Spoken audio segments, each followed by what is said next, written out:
just don't need no introduction or nothing. I'm just going straight to the point. Like, I am back, not fully back, but I am back with another vlog for today. This is my day off. I know I haven't been consistently uploading vlogs here and there. I just don't see no reason to. A lot of things been going on, good things and bad things. So I just want to, stay in a good mental health mindset. Whenever I'm ready to, put that vlog out, I do on my own time.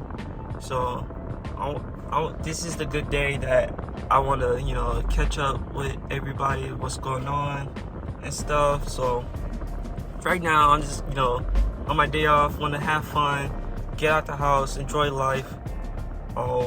Last couple of months have been, crazy with the moving thing and transition to being a Disney artist at Disney. So that been great. I thought, I love being a Disney artist and, teaching other people how to draw and stuff. It's a dream come true.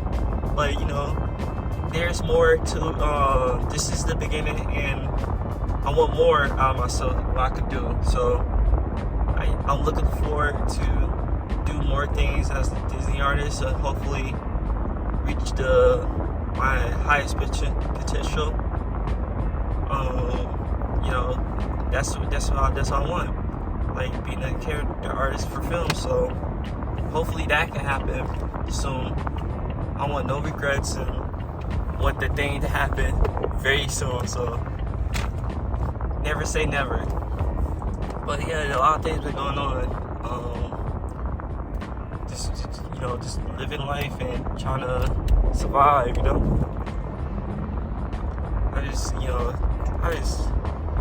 I just feel happy right now. Just want to get out the house, enjoy the sun. Right now, I'm just heading towards Disney Animal Kingdom. I literally live down the street, so I might go there, get some lunch, walk around, show you around my favorite park out of the 4 parks at Disney World. So Disney Animal Kingdom is one of my favorites. I highly encourage to check it out. It's any park around here, so that's like the perks of being a Disney artist. You just go to the parks and enjoy all the amenities. But yeah, I'm about to go there and eat some barbecue food for lunch, and yeah, I'll show you around. So let me make this turn. I'm like driving right now. I'm gonna make this turn, and I see you very soon. All right, I'm turning right now. Whee! Here we go. I'll see y'all soon.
Got my food. Here's the location, Flaming Tree Barbecue, right by the water.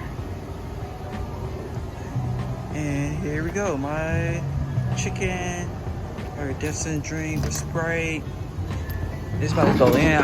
I say I was hungry, but dang, look at that chicken, man. That thing huge. But yeah, I'm about to eat lunch here, enjoy the view, And yeah, it's very pretty right now, so I'm just gonna just chill here and just relax my time. Yeah, look at that. Wow, that's so amazing. But I ain't gonna let the food get cold. I'm gonna eat. Yeah, I'll catch y'all soon.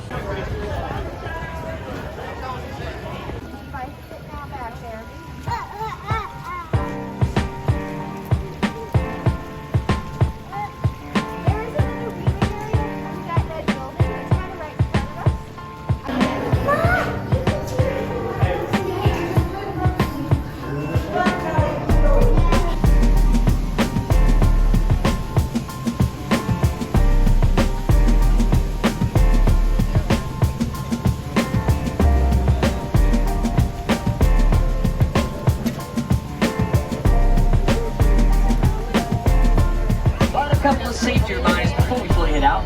Make sure we are all staying seated at all times, keeping our hands, arms, feet, and legs inside the vehicle, and make sure we're not trying to call out to the animals as we move along. We just want to observe them and not try to get their attention. But with all that out of the way, we're going to wait for one final bit of clearance. As soon as that lantern starts to flash again, we'll begin Star Safari. In fact, I think it should be going off just about now. Now, you know what? I'm never good at this part. Have one of you guys try. Wow, it really doesn't want us to go. Well, I hope you enjoyed this part. There we go. And it looks like we'll be good to start our 2-week adventure.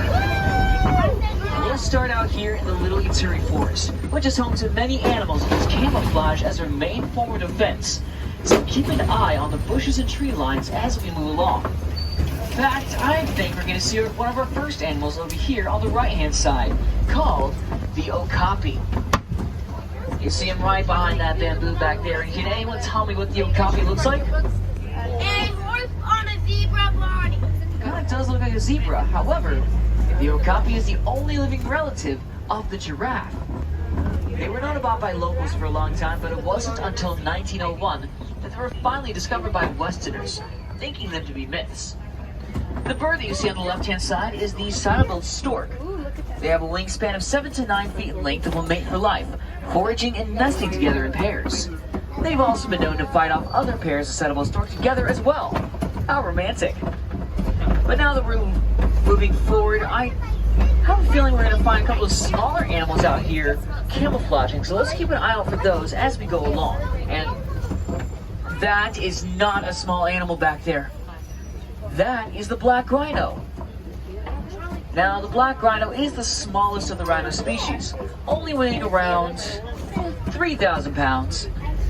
They also have a prehensile lip that helps them browse for any food and vegetation out here. Speaking of vegetation, let's keep an eye on the bushes one more time. We might be able to find 2 more animals out here. One of them I can see already up top of the hill, the bongo, a very shy and reclusive antelope. They're so good at hiding, they get the nickname the ghost of the forest.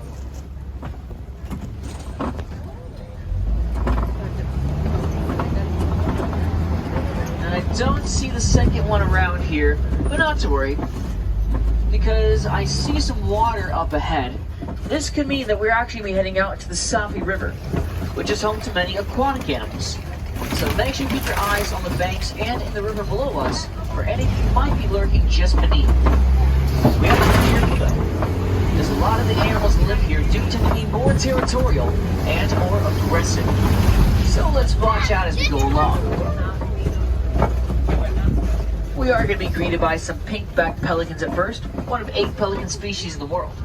Sometimes when it gets a little too hot for them, they'll flutter a piece of skin underneath their beak to keep themselves cool, since like most birds, they can't sweat. But you can also see down there, the hippo. They will stay underneath the water like that for the majority of the day, spending around 7 to 8 minutes at a time. They are territorial and will defend these areas with their 18-inch tusks. Not a good view of the hippo over there though, but I think we might be able to see a better view over here. Now it may look like they're swimming out here, but they don't swim at all. Instead, they just float in the water, and will then sink down to the bottom of the riverbed in order to walk or run across it. Something else I find interesting about the hippos, their closest living relatives are things like whales, dolphins, and manatees. But I have to warn you all, we are going to be heading over a bridge here pretty soon, so make sure we are all staying seated throughout our whole entire safari. And also, please, make sure we're not holding up our little ones like Simba, and for a good reason too, because we are about to head over the Nile crocodiles. The Nile crocodiles are opportunistic eaters, meaning anything that comes their path, they're most likely going to try to eat them. But they're not all that bad, as the Nile crocodiles will also put their eggs inside of their mouths and roll them around to help them hatch. And I don't know about you all, but that sounds like great parenting in my opinion. And a lot of the animals we saw here are unfortunately in danger due to deforestation. But there are ways that we prevent this. Just by using less paper and recycling, we can ensure that the habitats, just like the ones we're traveling through right now, will stay intact for the animals live in them. Speaking of trees, we are going to be passing by a baobab tree over here, which is a good indication that we are heading out into the savannah. The savannah is home to many animals here, so make sure to have your cameras ready if you have them.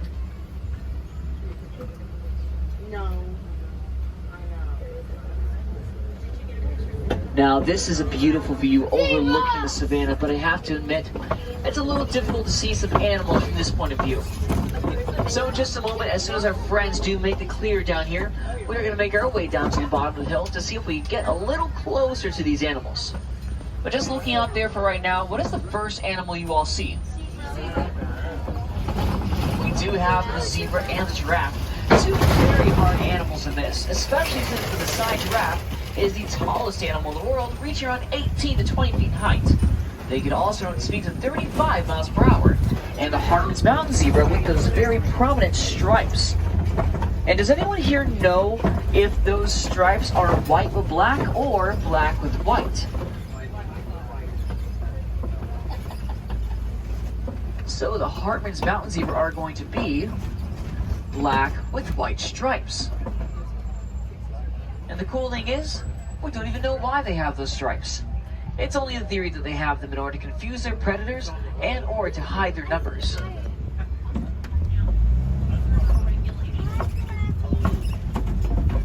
Hopefully we can actually pass by this giraffe over here that's really close to the road. I'll try to get over there as quickly as I can. There's also a cave coming up ahead that will be on our left-hand side. Now, a lot of caves do like to a lot of animals actually do like to use the caves in order to hide away from the sun or to use them as shelter from other animals. So we'll see if there's anything around there that we can see.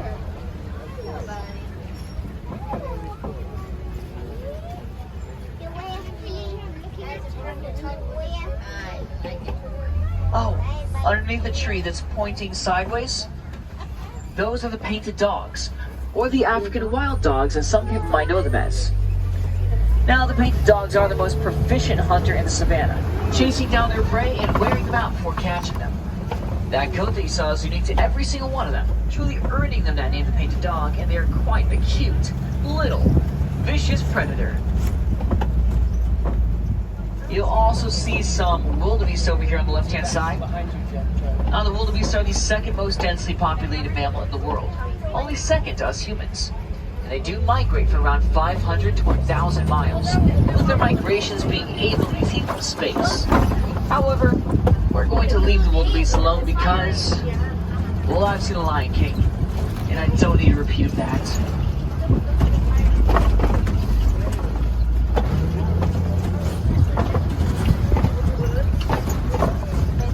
Now, laying down by this dirt pile over here, you'll see the Ankole cattle. Their horns can grow up to 3 to 4 feet in length and are hollow on the inside with a honeycomb structure. It may look like they have those horns for defense, but they're instead used to regulate their body temperatures.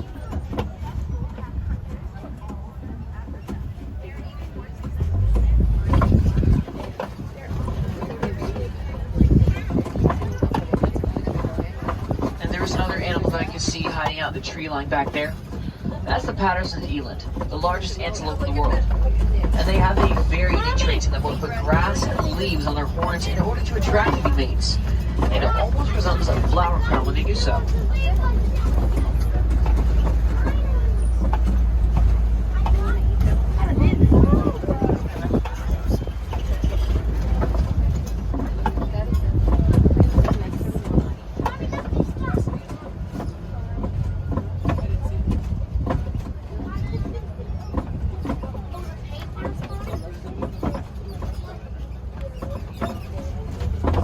We're going to try to make our way down to the back of the span and see if there's any other animals we can find out here. The migratory patterns of many of these animals is very hard to predict, so tracking them down can be difficult sometimes.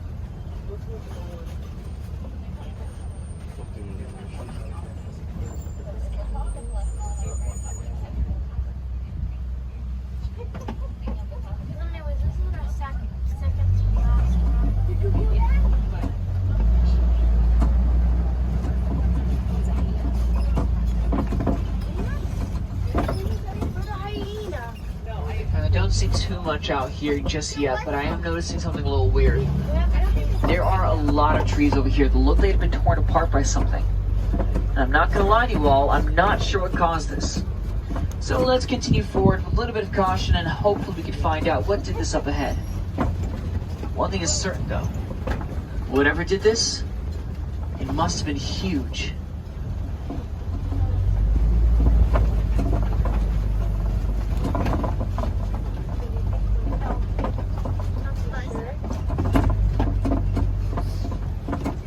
Somebody say dinosaur?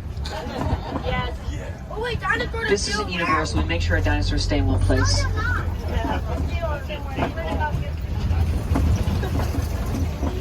And King Kong was very mad. I don't see anything around here, but let's still be careful. Oh, there he is, King Kong over on the left-hand side. Those are the mandrills back there, the largest monkeys in the world. Having a short tail and a bright blue and red face, they'll get brighter when they get excited. You can kind of see them hanging out towards the back end of that cliffside.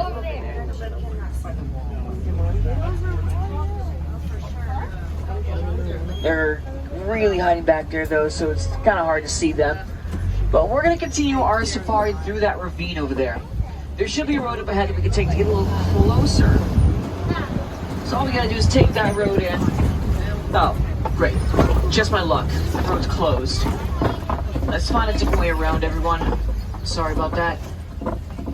Now, we can't take this road right in front of us. I haven't been back this way in a while, though. But, I'm pretty sure it's not raining too bad.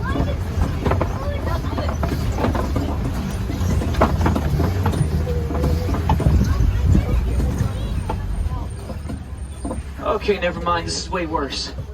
This bridge does not look like it can support us at all. Uh-oh. What do you think? Should we head over it? Yes. All right, we'll take this bridge nice and easy. Besides, how bad could it actually be? Not the best sound in the world, but it could be worse. Still move, everyone. Okay, and we just made it. Let's see if we can find some more animals out here now. And I think I may have a theory on what may have caused those trees to fall down. And in fact, there's more evidence of it right over here. Look over here on the right-hand side. Those are tusk marks in the red clay.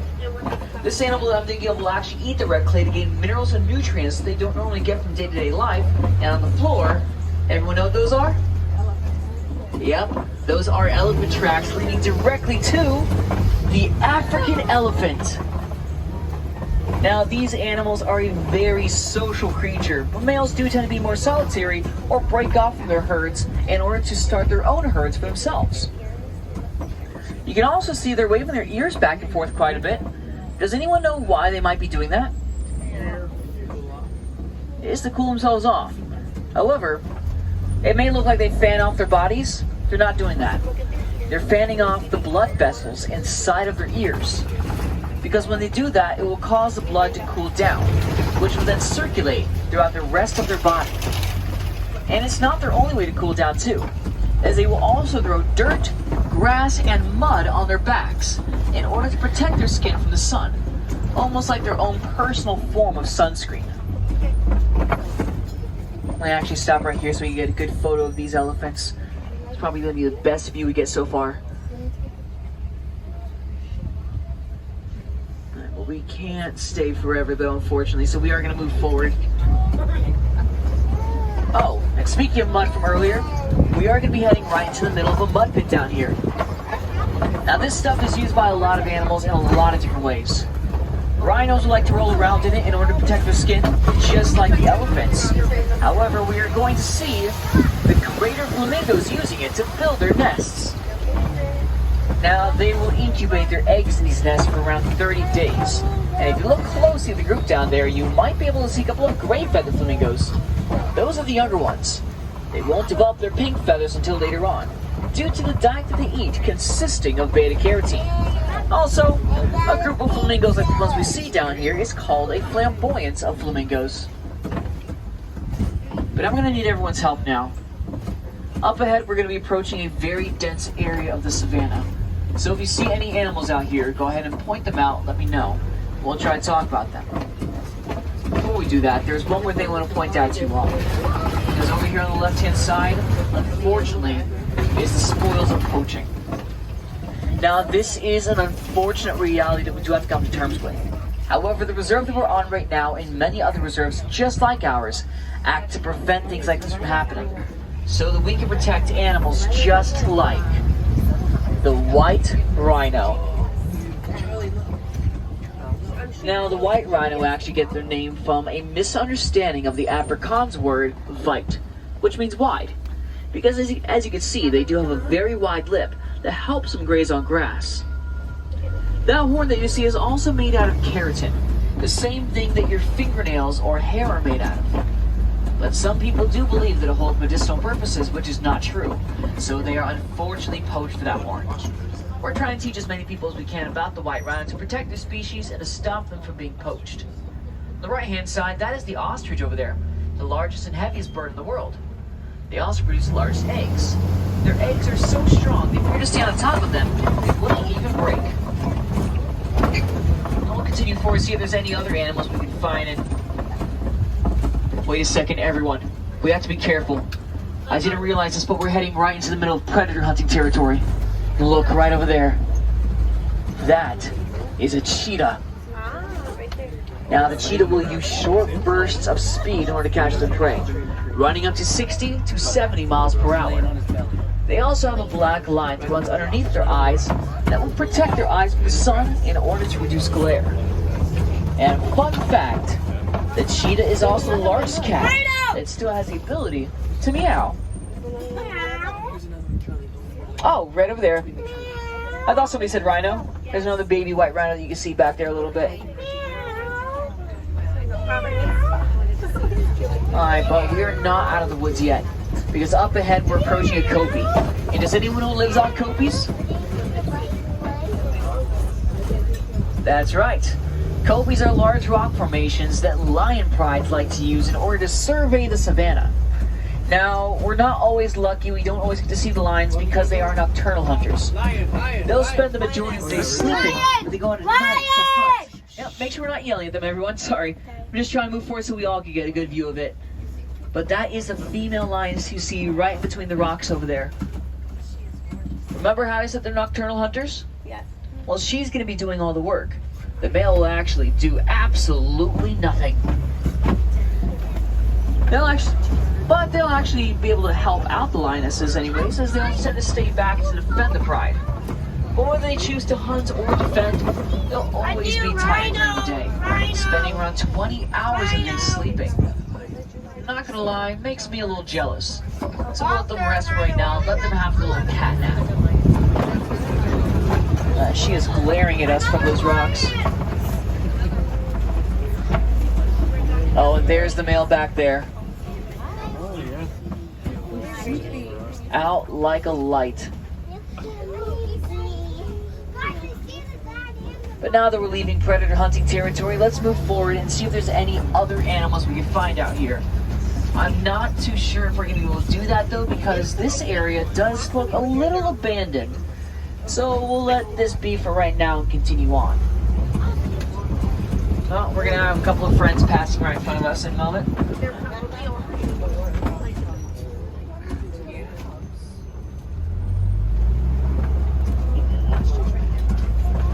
Not very educational, but I swear whenever I see these ostriches, these are the closest things we can get to a living Muppet.